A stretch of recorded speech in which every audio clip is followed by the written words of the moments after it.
This is a test of the NOAA radio's warning device. The preceding signal was a test of the weather radio station's public warning system. During potentially dangerous situations, specially built receivers can be automatically activated by the signal to warn of the impending hazard. Tests of the signal and receiver's performance are normally conducted by the National Weather Service every Wednesday between 11 a.m. and 12 noon. If there is a threat of or existing severe weather in the area on Wednesday, the test will be postponed until the next available good weather day.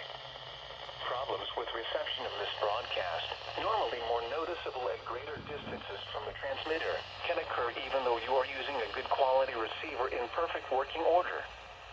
To provide the most consistent and dependable warning service possible, the warning alarm will be activated for hazardous watches and warnings for the following counties: Brazoria, Chambers, Galveston, and Harris.